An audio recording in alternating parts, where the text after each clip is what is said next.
Hello, this is Coach Ruth signing in, and today I want to talk to you about a concept that is particularly important with what's happening in the world today. I'm talking about the negativity bias. It's very important to understand how it's affecting your life in today's day and age. The negativity bias is a phenomenon whereby the human mind gives a more psychological weightage to bad news, negative news rather than positive ones. Subsequently, what happens is that you think about the negative news for a longer period of time, overshadowing anything positive that happened. You remember, if you had experienced a negative or traumatic experience or episode as a child, in addition to many positive ones, but as an adult, you will remember the negative episode more prominently, like it happened recently. This is the negative bias at play. The humans developed this negativity bias as we evolved to respond to and react to a negative situation like a danger by our ancestors when looking to survive. Thousands of years ago, it was more important to have that negativity bias and stay alive rather than look for opportunity in it. It was more important to see and expect that tiger to be in the bushes rather than go searching for the berries. However, in the modern world, we do not need to focus on our negativity bias for survival, but the human mind is hardwired with the negativity bias. If left unchecked, it can cause a serious impediment in our happiness and quality of life. So it's very important to deal and overshadow this negativity bias so you lead a happier and more fulfilled life.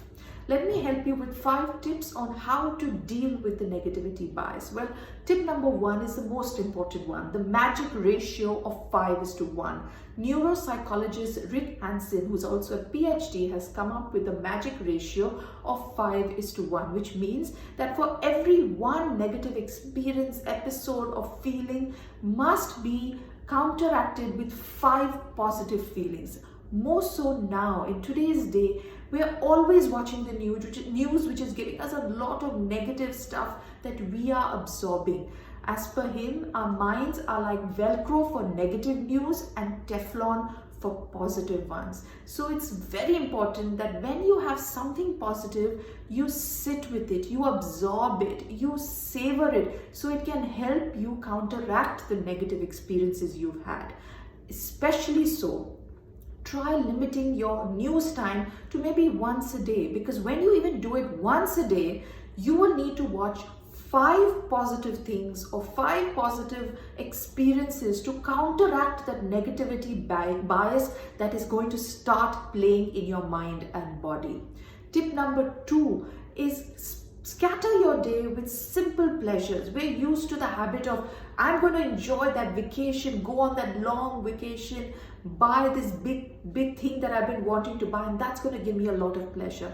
But instead, scatter your day with positive, happy things throughout the day. It could just be a cup of coffee, watching sitcoms or Netflix, having some fun time with your kids, sitting with your husband. Scatter these positive experiences and create these memories throughout the day, because you are like a sponge absorbing all the negativity all day long. You need to consciously scatter your day with positive experiences to counteract the negativity bias. Tip number 3 is create a backup toolkit. I love creating backup tools. These are tools of happy memories, specific happy memories, poems, experiences with loved ones that instantly bring a smile to your face. Create these backup tools to pull out, especially at a time when you are feeling a bit negative. Tip number 2 is my favorite. Have an attitude of gratitude. It's so important to have an attitude of gratitude because it will keep you on a high vibe. It will make you feel happy, and that will add to the positive feeling to counteract the negativity bias. And finally, make sure and focus on your self-talk. Are you constantly having negative self-talk? Research says that we can be our worst critic, and nobody can be as mean to us as we can be to ourselves. So it's so important to check and keep a check on your negative self-talk. Be kind to yourself, be loving to yourself, be your own best friend. Again, I'm going to reiterate, we do not need the negativity bias in the modern world to help us with our survival. We can do with looking for opportunities and focusing on the positive. So understand this concept of the negativity bias and deal with it. Pull it out of your life if you want to lead a happy, fulfilled life. Coach Ruj signing off.